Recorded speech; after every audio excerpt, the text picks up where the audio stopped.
everybody, and welcome back to another episode of Data I Hardly Know. This episode, we bring on a very special guest, this guy, a data expert from an unnamed Fortune 500 company. You won't believe what happens next.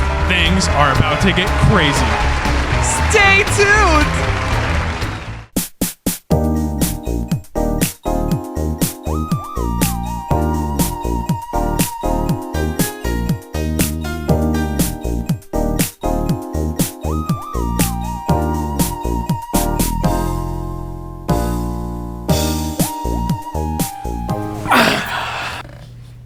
So I was in the world of business for 50 years.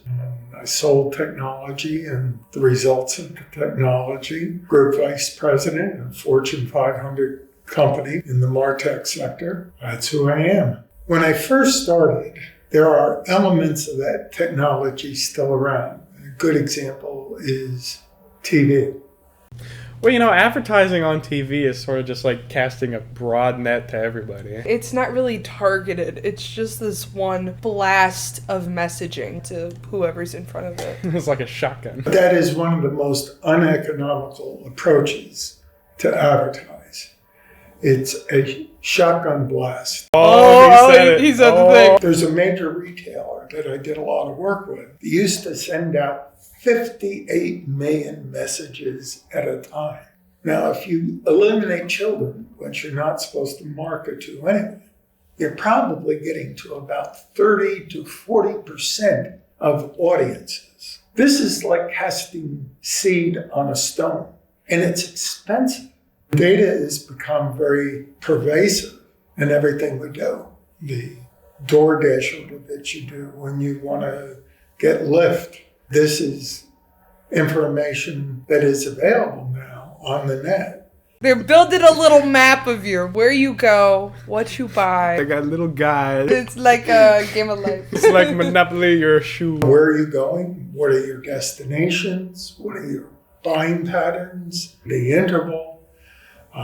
Your browsing behavior. It is even pervasive to things like when you get a digital key in a hotel, you now have a pixel on your phone that shows certain behaviors, and that data is collected.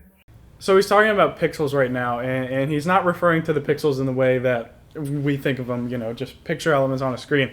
What he's actually referring to is the little mini profile that any device makes of you, and then those devices can talk to each other and form a bigger picture of who you are. Yeah, little programs they might be physical too, I don't know. They definitely talk to one another and share your demographic and psychographic information. You're getting the same ads consistently throughout devices. And so that advertisers know how many items you have per household or how many people are in your household. That's pixels in data marketing. Yeah, not in screens. What we've now got is this universe of data, a vast ocean of data on all consumers. So how do you determine which consumers you want? What are the triggers that is causing that consumer to buy? And these are things that you have to develop. What is the profile of the individual that's the best customer? What are the triggers that are causing them to buy?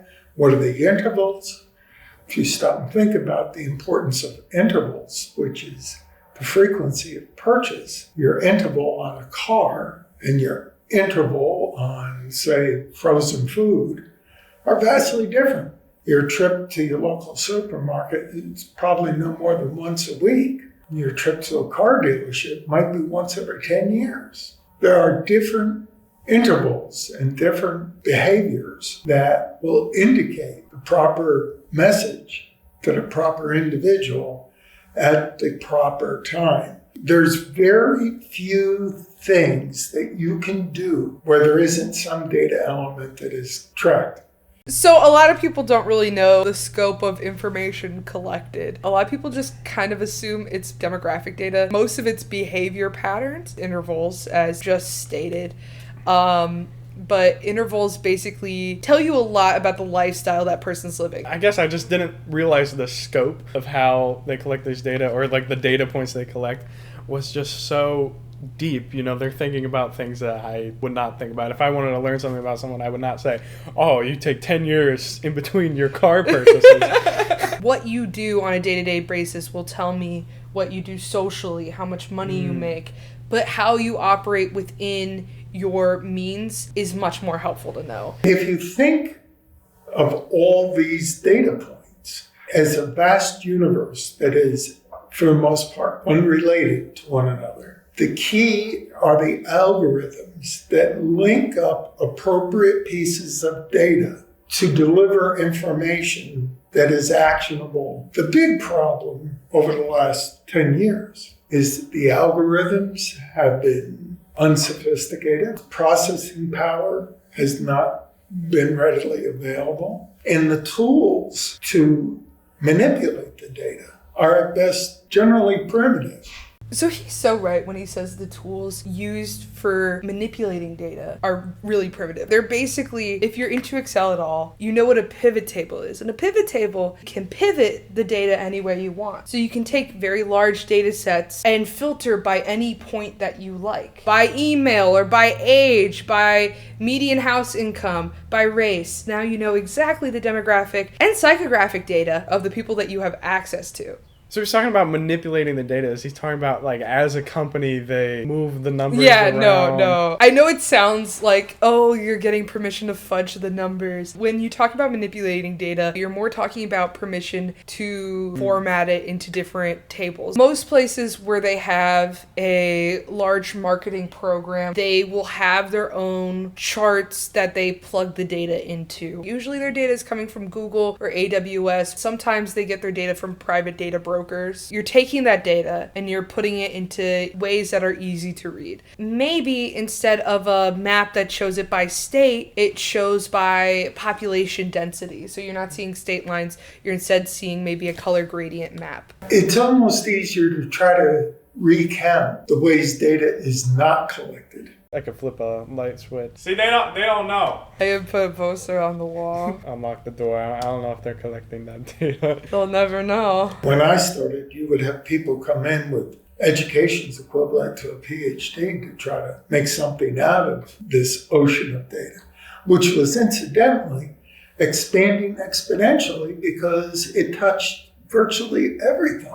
The key to this data, being able to make it actionable. For that, you need the right equipment, the right reporting tools, and the right imagination on the part of the people. So I can definitely see where he's coming from whenever he says, like, you know, the bar has lowered. We think of these mobile game ads. You like one and then get every single one of a voodoo game, breaking into data science. The barrier to entry is so much lower. We could advertise to them so hard. Well, GDPR is the European set of rules governing how data on individuals may be used. Initially, the rules were pretty Byzantine. They were very hard to figure out. They were self-contradicting. I think the people that wrote it had no idea what they were doing. It led to a level of complexity that could be argued to be right or wrong depending upon the set of arguments.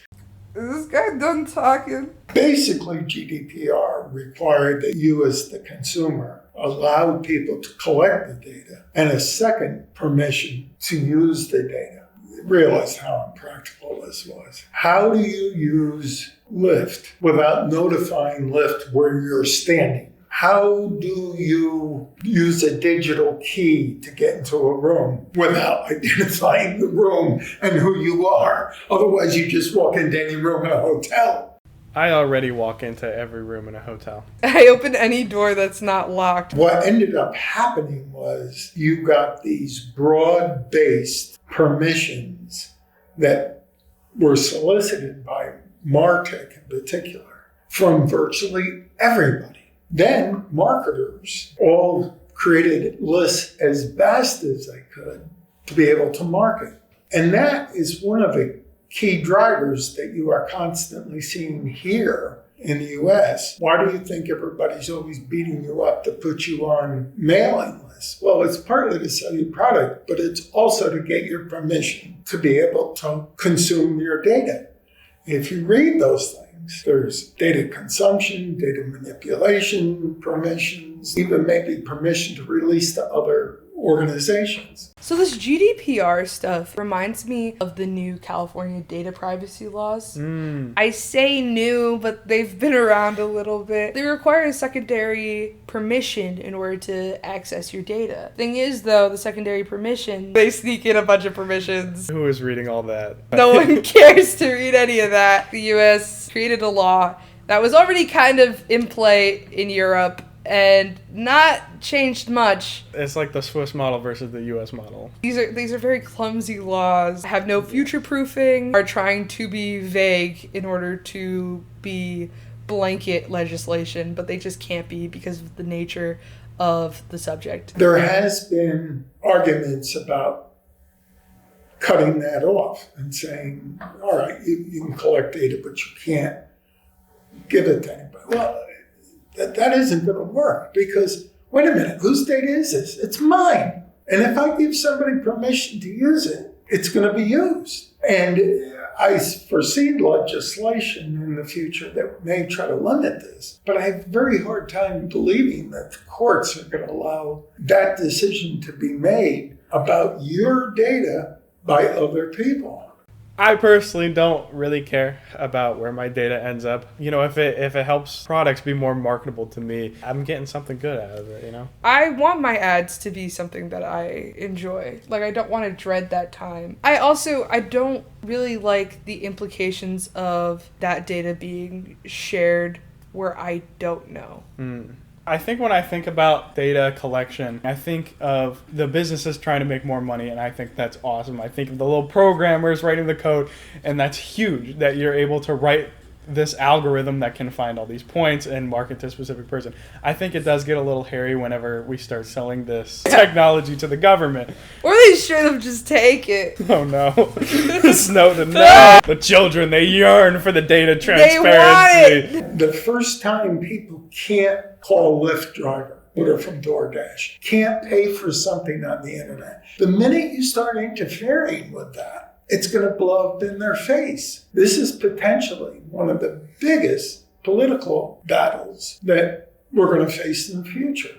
I wonder if there would be a way to future-proof, or if you'd have to keep it intentionally vague or keep adding. With secondary data handling, you're getting into property law at that point. Your data is your property. It's like if you were at a flea market and you wanted to sell a PS2. You can't sell it to someone and be like, but you can't play it. And what would be even crazier is if the government stepped in and said, yeah, you can sell that all you like, but you can't use it, and you can't sell it again if you don't like it. Data is property. It's an asset. When you hit that accept button, you're making that transaction. You are forfeiting your right to keeping that information solely to yourself. You can't tell them what to do with it. So secondary data handling in policy would be really hard to do because you would be getting into some property law that could change how we own things. I don't see how they could get more transparent. It's all there for you to read. Obviously, this is exactly what an advertiser wants, is to have that demographic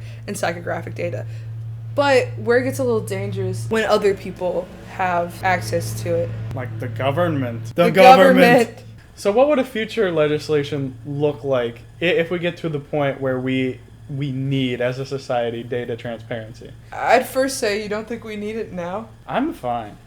I don't care what they do with my data. I care a lot. You can keep your tinfoil hat. I'm of two minds here.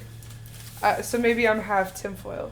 One part of me thinks that this should be entirely regulated. No vague language. Absolutely no flexibility in these laws. One, I think that's unrealistic. And two, I don't think that would serve it. It's a very fine line between consumer dignity and corporate profit and then totalitarianism. Okay, so sit down for this. But according to the National Security Surveillance Timeline, which has to do with the criminals and people who are even suspected criminals. And what's crazier is that it's because of 9/11. No need for a warrant to tap any phone. They put where is such a searchable profile? Stellar Win. Known terrorists. Okay, don't tell anyone. But according to the National Privacy, It's all it 9/11. shows that it's from corporations. It's from corporation George W. Bush. I do have a problem with the government knowing where I live. I thought they already knew that. You know, I am feeling inspired. Hold on. We're a I little- think there's another clip here.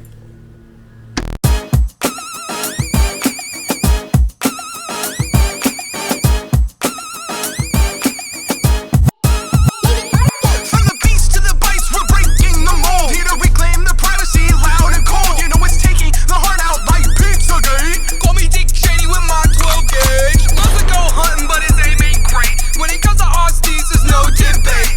Things he slick loves to orchestrate. But these dogs, we put them in a state. It's all about the data. Give us privacy. It's all about the data. Give us privacy. It's all about the data. Give us privacy. It's all about the data. Talking safety, but it's control they crave. Matrix of data. Who's the real slave? Big brother watching while your mom gets laid. But it's okay, they keep your password safe. It's all about the data.